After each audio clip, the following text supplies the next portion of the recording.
এই মুহররম মাস 10 মুহররম রাসূলের প্রিয় নাতি ইমাম হুসাইনকে শহীদ করা হয়েছে। শুধু শহীদ নয়, ওনার মস্তক, ওনার মাথা কেটে আলাদা করা হয়েছে শরীর থেকে। নাউজুবিল্লাহ। ইমাম হুসাইন এত বড় একজন মানুষ, এত বড় একজন সাহাবী, যে ইমাম হুসাইনের মুখে রাসূল সাল্লাল্লাহু আলাইহি সাল্লাম চুমু দিয়েছেন, ঠোঁটে চুমু দিয়েছেন, মুখের পুরো শরীরে চুমু দিয়েছেন। ওই শরীরের মধ্যে 32টা তলোয়ারের আঘাত পেয়েছে, 31টা বর্ষার আঘাত, শরীরের মধ্যে অসংখ্য তীরের আঘাত। ওই ইয়াজিদের বাহিনী সেই দিন কারবালার প্রান্তরে ইমাম হুসাইনকে নিহত করেছে, শহীদ করেছে। কারণ ইমাম হুসাইন ক্ষমতা চেয়েছেন না, জালিমের বিরুদ্ধে কথা বলেছেন। ইমাম হুসাইন জালিমের বিরুদ্ধে কথা বলেছেন। ইমাম হুসাইন সেই দিন খিলাফতকে পুনরুজ্জীবন করার জন্য মক্কা থেকে কুফার উদ্দেশ্যে রওনা দিয়েছেন। কুফাবাসীর চিঠি পেয়ে ইমাম হুসাইন আসলেন কুফায়। যখন ইয়াজিদ সংবাদ পেল ইমাম হুসাইন আসতেছে, ইমাম হুসাইন যদি চলে আসে ইয়াজিদের ক্ষমতা আর থাকবে না, তার গদি আর থাকবে না। এই সংবাদ যখন ইয়াজিদ পেল, কুফার গভর্নর উবাইদুল্লাহ বিন জিয়াদকে বলল, সাবধান, ইমাম হুসাইনকে ওখানে অ্যাটাক করো।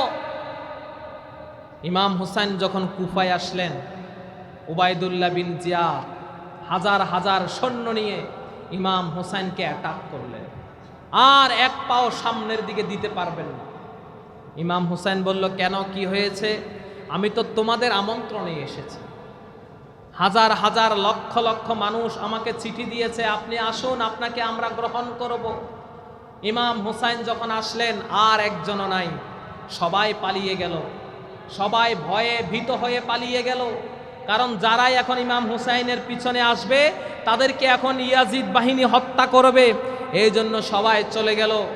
ইমাম হুসাইন কুফার প্রান্তরে কারবালা নামক স্থানে যখন আসলেন, উবাইদুল্লাহ বিন জিয়াদ অ্যাটাক করলেন, বললেন, আপনি আর সামনের দিকে যেতে পারবেন না। মাত্র 200 সহচর অনুচর নিয়ে তিনি আসলেন।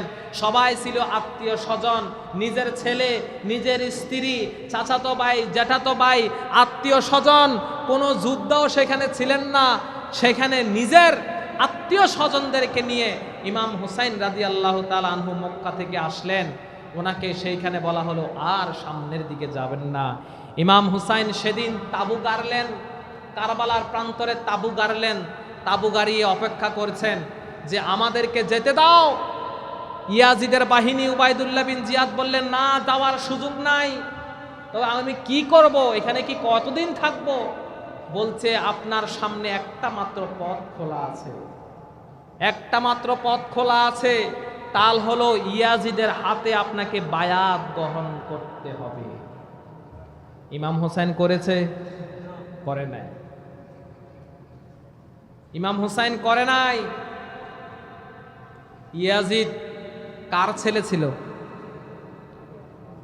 বিশিষ্ট সাহাবী হযরত মুয়াবিয়া রাদিয়াল্লাহু তাআলা আনহুর ছেলে ছিল। ইয়াজিদও কিন্তু মুসলমান, সে এমন না যে সে কাফের যে ইমাম হুসাইনকে হত্যা করবে। নিজে সরাসরি হত্যা করে নাই, কিন্তু তার সৈন্যবাহিনীরাই হত্যা করেছে। যখন কারবালার প্রান্তরে ইয়াজিদ ইমাম হুসাইন তাবু গাড়লেন, তাদের পানি শেষ, খাদ্য শেষ। ছোট সন্তান জয়নাল আবেদিন, দুধের সন্তান জয়নাল আবেদিন, ইমাম হুসাইন রাদিয়াল্লাহু তাআলা আনহুর দুধের সন্তান জয়নাল আবেদিন চিৎকার শুরু করেছে পানির জন্য, পানি দাও। মহিলাদের বুকের দুধ শুকিয়ে গেছে, পানি নাই, খাবার নাই। বাচ্চাগুলা চিৎকার দিতে লাগলো খাবারের জন্য। পাশে হলো ফোরাত নদী, এখন তারা ফোরাত নদীতে পানি আনতে যাবে, ইয়াজিদের বাহিনী তাদেরকে পানিটাও আনতে দেয়। বলছে পানিও আনা যাবে না, পানিও যেতে দিব না, আগে আনুগত্য করেন, আনুগত্য পোষণ করেন, তারপরে ফোরাত নদী থেকে পানি আনতে পারবেন। ইমাম হুসাইন তারপরও নত স্বীকার করেন নাই। দ্রিম দ্রিম বাজে গণ দুন্দুবি দামামা, হাকে বীর শির দেখা নেহি দেখা এমামা। কবি নজরুল বলেছেন, শির দেখা মাথা দিয়েছে, নেহি দেখা এমামা মানে পাগড়ি দেয় নাই, অর্থাৎ ইয়াজিদের সামনে মাথা নত করে।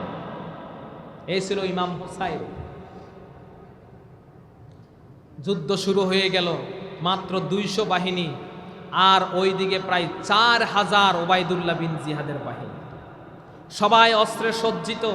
তাদের কাছে অস্ত্র নাই, তারা তো যুদ্ধ করতে আসেন নাই, তারা তো যুদ্ধ করতে আসেন নাই। ইমাম হুসাইন বলছে, আমার 3টা প্রস্তাবের মধ্যে যে কোনো একটা প্রস্তাব মেনে নাও। আমাকে তোমরা মদিনায় যেতে দাও। 2 নাম্বার প্রস্তাব, তুর্কি পাহাড়ের দুর্গে আমাদেরকে বসবাস করার সুযোগ দাও, অবস্থান করার সুযোগ দাও।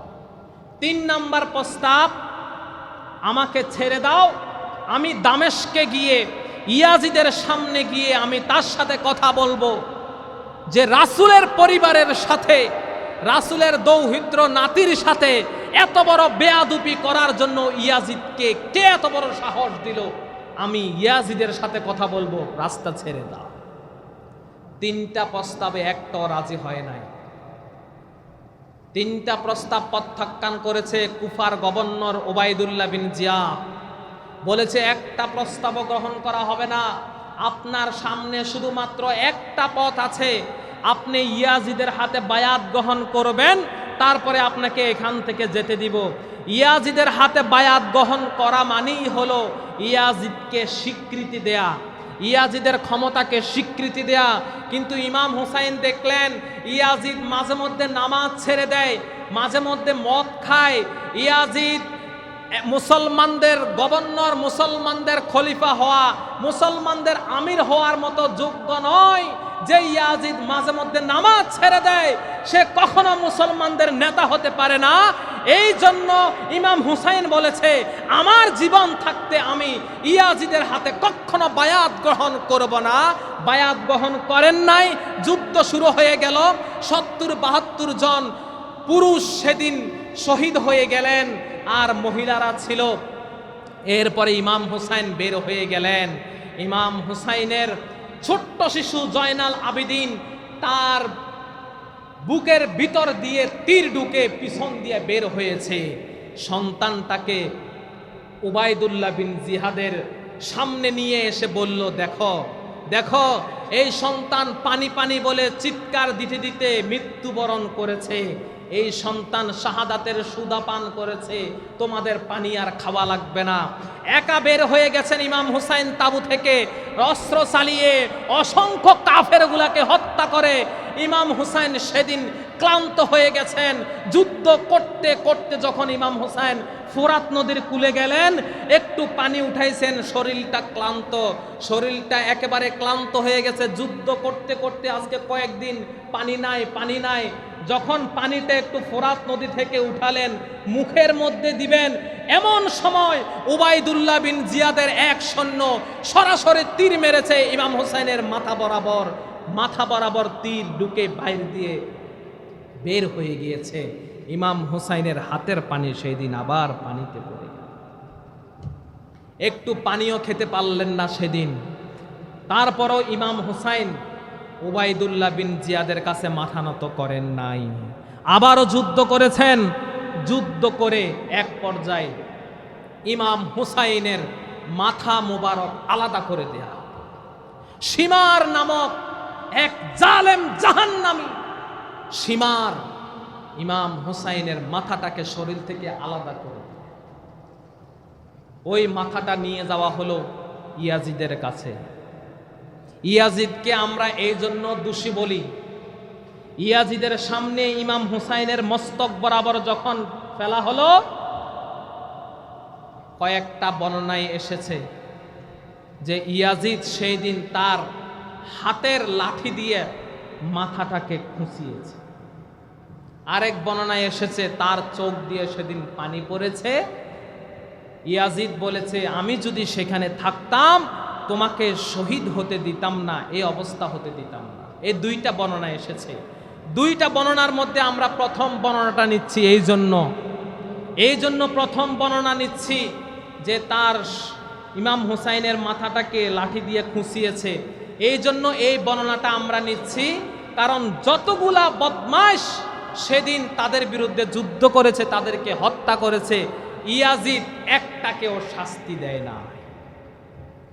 তখনও কিন্তু কিসাসের বিধান ছিল। ইয়াজিদ একটাকেও কিসাস করে নাই, হত্যা করে নাই, বিচার করে নাই। তার মানে আমরা বুঝে নেই ইয়াজিদ এই হত্যার সাথে জড়িত ছিল। কিন্তু তারপরও আমরা ইয়াজিদকে কাফের বলবো না। আহলে সুন্নাত ওয়াল জামাতের আকীদা হলো ইয়াজিদ ফাসেক। ইয়াজিদ ফাসেক, তাকে আমরা কাফের বলবো না, কারণ সে কালিমা পড়েছিল, কিন্তু সে হত্যাকারীর সাথে সে সংযুক্ত ছিল, অন্যায় কাজে সংযুক্ত ছিল। এই জন্য ইয়াজিদকে আমরা বলি ফাসেক। আবার তার জন্য আমরা দোয়াও করব না। এ হলো আমাদের আকীদা। ইয়াজিদের জন্য দোয়াও করব না, তাকে কাফের বলবো না, সে ছিল একটা ফাসেক। এই ইয়াজিদ, কয়েকটা বর্ণনায় এসেছে তার মৃত্যু কিভাবে হয়েছে। সময় কম, বিস্তারিত বলবো না, শুধু এতটুকু বলছি। এই ইয়াজিদ এর পরের বছর মদিনায় হামলা করেছে। নাউজুবিল্লাহ বলেন। তার বাহিনী নিয়ে মদিনায় হামলা করেছে। ইমাম হুসাইনের অনুসারীরা যখন ইয়াজিদের বিরুদ্ধে দাঁড়িয়ে গেল, আমাদের ইমামকে হত্যা করা হয়েছে, মদিনায় মক্কায় যখন আন্দোলন শুরু হয়ে গেল, তখন ইয়াজিদ এই কুফা থেকে সৈন্য নিয়ে মদিনায় হামলা করেছে এবং কাবাগরের মধ্যে আগুন লাগিয়ে দিয়েছে। কাবাগরের মধ্যে বেঞ্জামিন নিক্ষেপ করেছে। বেঞ্জামিনের আঘাতে কাবাগরের এক অংশ ভেঙে গিয়েছে। ক্ষেপণাস্ত্র বেঞ্জামিন, প্রথম বেঞ্জামিন, কাবাগরের এক অংশ ভেঙে গেছে। সেই দিন ইয়াজিদের বাহিনী হাজার হাজার নারীদেরকে দর্শন করেছে। দর্শন করার কারণে এর পরের বছর কয়েক হাজার জারো সন্তান জন্মগ্রহণ করেছে। নাউজুবিল্লাহ বলবেন না? সব সত্য ইতিহাস। কিন্তু যে ইয়াজিদ ক্ষমতার জন্য এত কিছু করল, দেখেন সব কিছু করেছে শুধুমাত্র ইয়াজিদ ক্ষমতাকে টিকিয়ে রাখার জন্য। সেই ইয়াজিদ আর বেশি দিন ক্ষমতায় থাকতে পারে নাই, মাত্র 3 বছর ক্ষমতায় ছিল। এরপরে ইয়াজিদের এমন মৃত্যু হয়েছে, কেউ কেউ বলেন ইয়াজিদ যখন মারা যায় তখন সে পানি পানি বলে চিৎকার দিত। আবার যখন পানি খেত বলতো ভিতরটা জ্বলে যায় জ্বলে যায়। আবার যখন পানি না খেতে পারতো তখন আবার পানি পানি বলে চিৎকার দিত। এমন ভয়ঙ্কর মৃত্যু হয়েছে ইয়াজিদের। আবার কেউ কেউ বলেন বাথরুমের মধ্যে পড়ে ইয়াজিদ মারা যায়, মারা যাওয়ার পরে তার চেহারাটা কালো কুচকুচে হয়ে গেছে। আরো কেউ কেউ বলেন, অন্য বর্ণনায় আছে ইয়াজিদ ঘোড়ার পিঠে উঠেছে, শিকার করার জন্য গিয়েছে, ওখান থেকে পড়ে গিয়েছে, পরে ঘোড়া এমন ভাবে ছুটেছে, ইয়াজিদ ঘোড়ার সাথে বাধা ছিল, ঘোড়ার আঘাতে আঘাতে পরে ইয়াজিদ সেখানে মৃত্যুবরণ করেছে।